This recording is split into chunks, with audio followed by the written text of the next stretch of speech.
오늘 말씀은 요한복음 1장 19절부터 34절까지 말씀입니다. 함께 읽습니다. 유대인들이 예루살렘에서 제사장들과 레위인들을 요한에게 보내어 내가 누구냐 물을 때에 요한의 증언이 이러하니라. 요한이 드러내어 말하고 숨기지 아니하니 드러내어 하는 말이 나는 그리스도가 아니라 한데 또 묻되 그러면 누구냐 내가 엘리야냐 이르되 나는 아니라 또 묻되 내가 그 선지자냐 대답하되 아니라 또 말하되 누구냐 우리를 보낸 이들에게 대답하게 하라 너는 내게 대하여 무엇이라 하느냐 이르되 나는 선지자 이사야의 말과 같이 주의 길을 곧게 하라고 광야에서 외치는 자의 소리로라 하니라.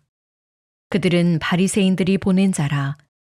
또 물어 이르되 내가 만일 그리스도도 아니요 엘리야도 아니요 그 선지자도 아닐진데 어찌하여 세례를 베푸느냐.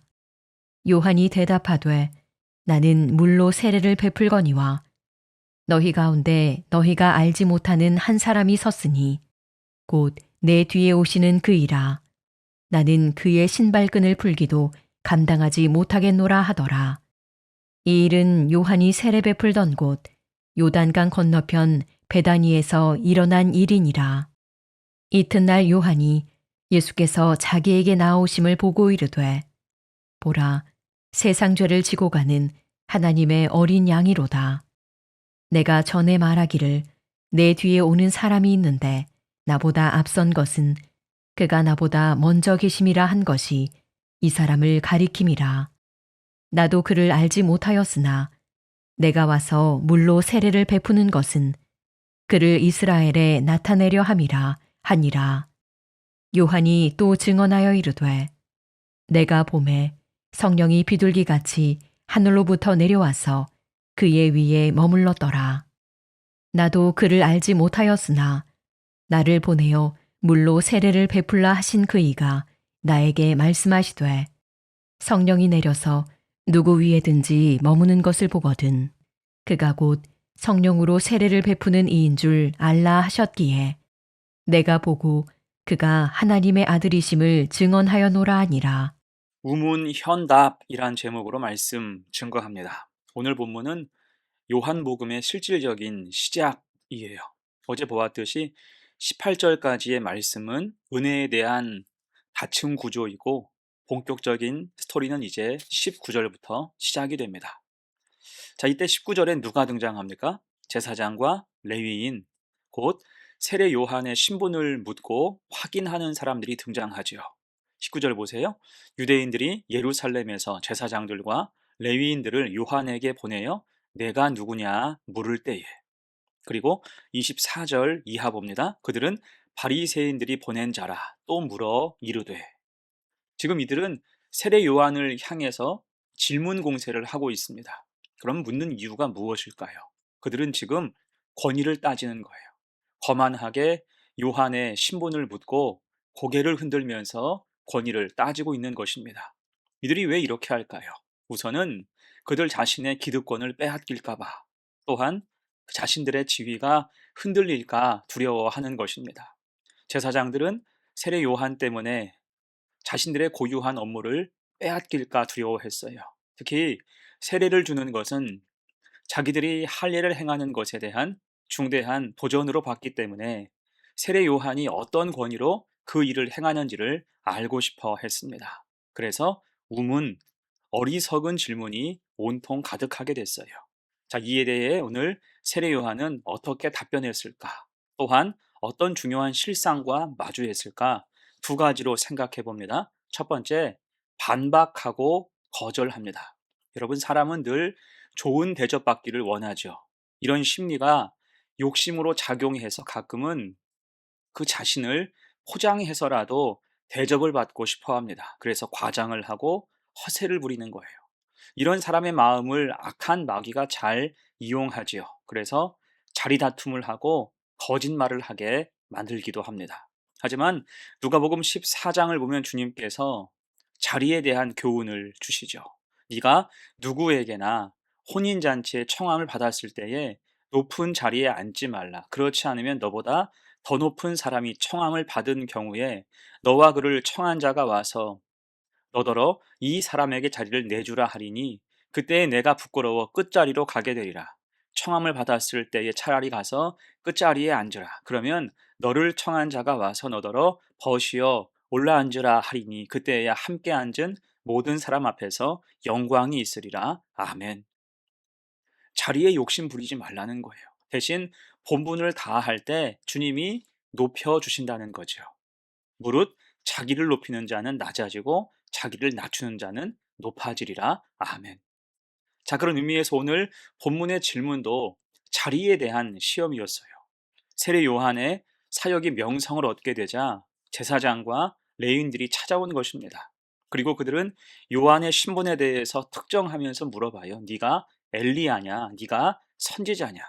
이렇게 묻는 이유는 그런 소문이 실제 있었기 때문입니다. 그것을 확인하러 온 거예요. 그러면 세례 요한도 그런 분위기에 편승해서 으스대며 말할 수 있습니다. 허세를 부리고 잘난 척, 엘리야인 척, 선지자인 척 할 수 있다는 거예요. 하지만 세례 요한은 철저히 부정합니다. 20절과 21절이에요. 요한이 드러내어 말하고 숨기지 아니하니 드러내어 하는 말이 나는 그리스도가 아니라 한데 또 묻되 그러면 누구냐? 내가 엘리야냐? 이르되 나는 아니라.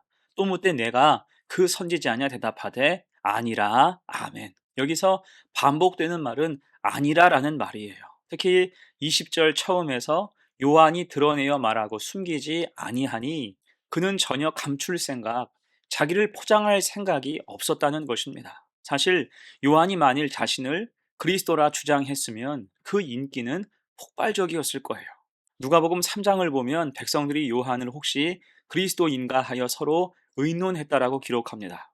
또한 요한이 만일 자신을 엘리야나 선지자라고 했다면 제사장이나 레위인도 함부로 못했을 거예요. 그러나 세례 요한 자신은 그리스도도 아니고 엘리야나 선지자도 아니라고 분명하게 고백하고 있어요. 왜일까요? 그것이 사실이고 또 이를 통해 인기나 명성을 얻을 생각이 전혀 없었기 때문입니다. 그리고 자신이 이슈가 되고 주목받는 것조차 전혀 원치 않았어요. 대신 주님만을 높일 뿐이죠. 이제 공생애를 시작하시는 주님은 흥하셔야 하고 그 자신은 쇠해야 하는 존재임이 마땅하다는 것을 이미 피력하는 것입니다. 세례 요한의 겸손을 엿볼 수가 있죠. 곧 믿음으로 겸손할 때 자리가 주는 시험을 세례 요한은 이기고 자기 사명을 더 진실하게 감당하게 된 것입니다. 이런 믿음과 겸손을 배우고 닮아가는 우리 성도들 되시기를 간절히 축원합니다. 아멘. 두 번째예요. 우문희 현답 두 번째. 세례 요한은 오직 주님만 높여요.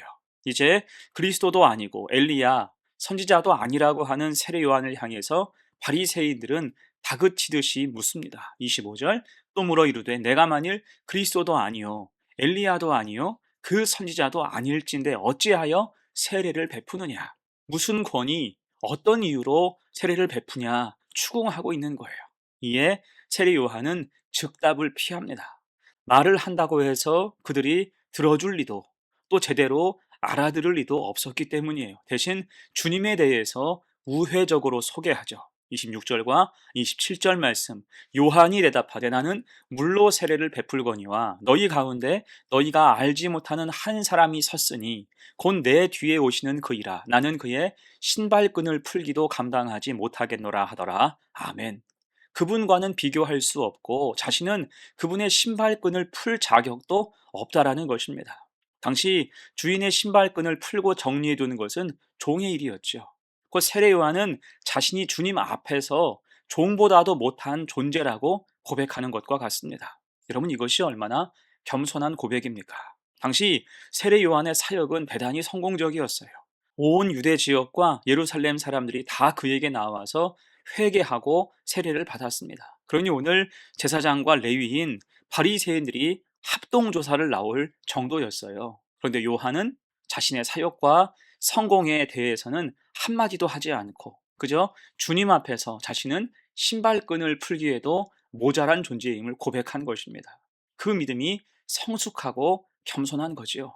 그래서 이후에 주님은 세례 요한의 믿음을 인정해 주십니다. 마태복음 11장 10절 이하의 말씀이죠. 기록된 바 보라, 내가 내 사자를 내 앞에 보내노니 그가 내 길을 내 앞에 준비하리라 하신 것이 이 사람에 대한 말씀이니라. 내가 진실로 너희에게 말하노니 여자가 낳은 자 중에 세례 요한보다 큰 이가 일어남이 없도다. 아멘.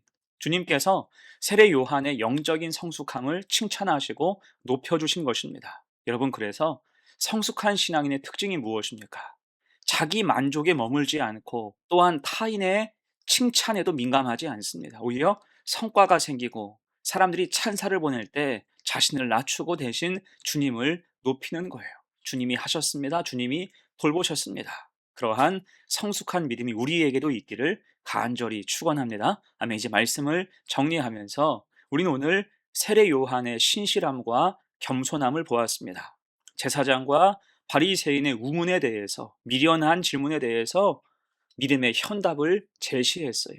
나의 성과와 권위를 내세우지 않았고 대신 겸손과 순종, 섬김으로 하나님 주신 사명만을 충실하게 감당했습니다. 그럴 때 요한은 주님께 세례를 베푸는 영예를 누리게 되죠. 그리고 이 세례를 하나님께서는 축복하십니다. 주님께 세례를 베풀었을 때 세례받고 올라오신 주님, 그 위에 하늘이 열리고 성령이 비둘기처럼 임하게 됐지요. 마태복음 3장은 이렇게 묘사합니다. 예수께서 세례를 받으시고 곧 물에서 올라오실새 하늘이 열리고 하나님의 성령이 비둘기같이 내려 자기 위에 임하심을 보시더니 하늘로부터 소리가 있어 말씀하시되 이는 내 사랑하는 아들이요 내 기뻐하는 자라 하시니라. 아멘. 곧 주님의 세례 받으신 그 현장에서 가장 은혜 받은 사람이 누구였습니까? 바로 세례 요한이었어요. 모든 영광을 목격했기 때문이죠. 오늘 32절로 34절 말씀입니다. 요한이 또 증언하여 이르되 내가 보매 성령이 비둘기같이 하늘로부터 내려와서 그의 위에 머물렀더라.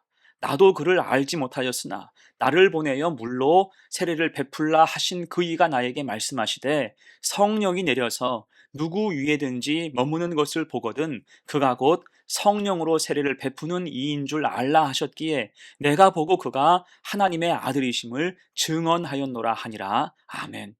곧 세례 요한은 주님께 세례를 베풀 때 주님이 그리스도가 되심을 확신했다라는 것입니다. 나도 그를 알지 못하였으나 하지만 충성하고 나아갈 때 신실하게 주신 사명 맡아 감당할 때 이제 확실히 알게 됐다는 거예요. 여러분, 이때 얼마나 그 마음에 감격이 있었을까요? 이렇게 우리도 진리 앞에서 충성을 다하고 믿음 가지고 살아갈 때 하나님의 은혜를 확신하고 확인하며 늘 믿음의 자리를 굳건히 지킬 수 있는 성도가 되시기를 간절히 축원합니다. 아멘. 함께 기도합니다. 은혜의 하나님 감사합니다. 언제나 하나님 은혜로 살아가는 성도가 되게 하옵소서. 겸손으로 무장하게 하옵소서. 세례 요한처럼 나는 죽고 예수로 살며 은혜 앞에 빚진 자로서 확실한 믿음으로 무장하여 살아가게 하옵소서. 또한 우리 주님이 채워주실 때까지 겸손과 순종으로 또 섬김으로 사명 감당케 하셔서 주님을 확실히 증거하는 사람 되게 하시고 은혜의 실상과 믿음의 열매가 늘 풍성하게 하옵소서. 감사드리며 예수님의 이름으로 기도합니다. 아멘.